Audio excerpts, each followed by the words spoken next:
Hello, this is Jeff Parker from Datrium. I'd like to take you through a quick primer on Datrium CloudShift, what it is, what it will be, and what it may yet to become.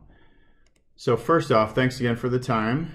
What I want to start with is kind of what it is. So CloudShift is an orchestrated workload mobility solution. So that being said, it effectively provides an automation engine that delivers a pre-planned, ordered, and scripted mechanism, think runbook type technology, to allow for automated workload mobility and or movement.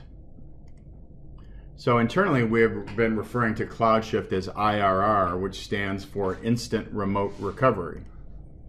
We will likely be calling it something different in the very short term. As it turns out, CloudShift may be something that's trademarked by another organization.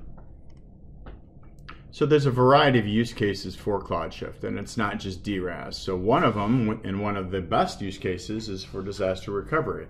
The ability to orchestrate failover and failback of VM-based applications. So this is a big one, and this is probably what most of you think about. Additionally, there's intelligent migration, so the ability to move VM-based applications and data between facilities, and there's a variety of reasons organizations may want to do this.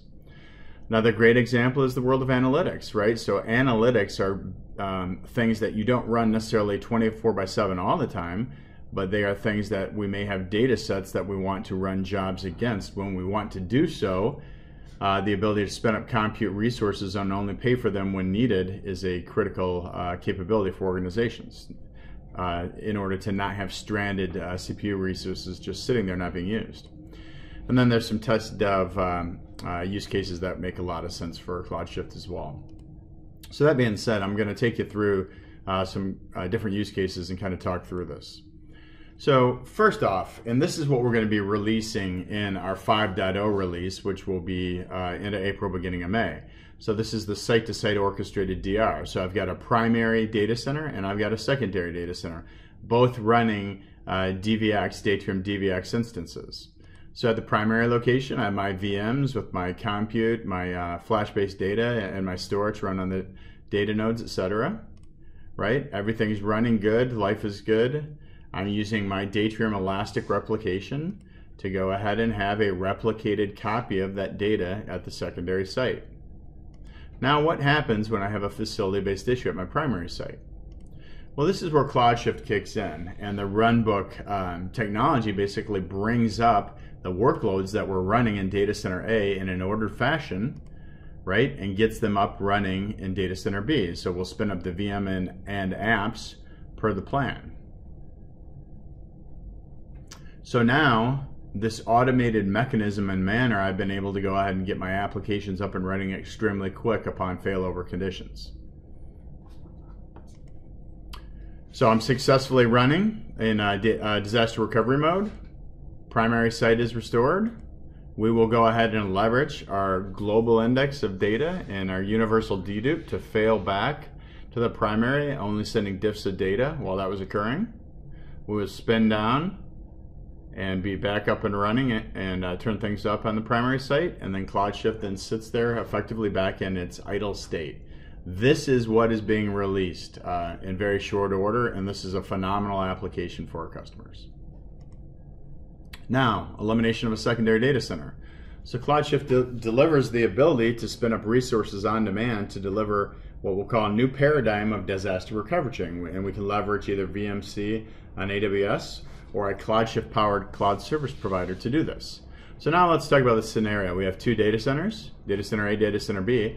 If I could eliminate Data Center B, what I've actually done is eliminated a bunch of gear that sits there just waiting to be used in case the primary site goes down. That in turn, of course, results in this data center on demand concept, right?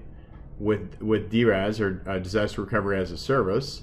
And we can do this again either to the public cloud or to a Datrium powered CSP or Colo, right? And bottom line, I don't need to say it, but that's going to save a ton of money that just can be used much more effectively by our customers.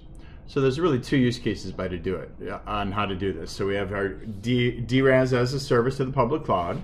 So right, I have my primary site, and then I have the public cloud provider, which initially is going to be AWS. So I've got my apps running at my primary site, right? All is good.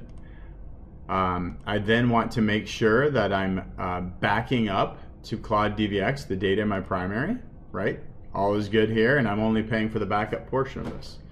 Now, we have a facility-based issue. What's going to happen here is CloudShift's going to kick in. It's going to leverage this runbook-based technology. From here, I already have the data sitting in AWS in this case, so all I really need to do is spin up my compute on demand that allows me to leverage that data set, and then I need to use my CloudShift to spin up the VMs and the apps per my DR plan. And right now I am actually up and running and all is good in the world. My primary site gets restored, right? I fail back to my primary, spin down in the AWS. Right now, effectively, what I've given the organization is the ability to save a tremendous amount of money on a secondary data center and give them the ability to spin this up in a world-class Amazon data center, right? So, and then CloudShift will go back to running in an idle state. Third option, and this solution represents a bit different alternative to it. So, and I think it potentially can be delivered sooner than the VMC on AWS option. And I think most certainly it will come in at a more attractive price point.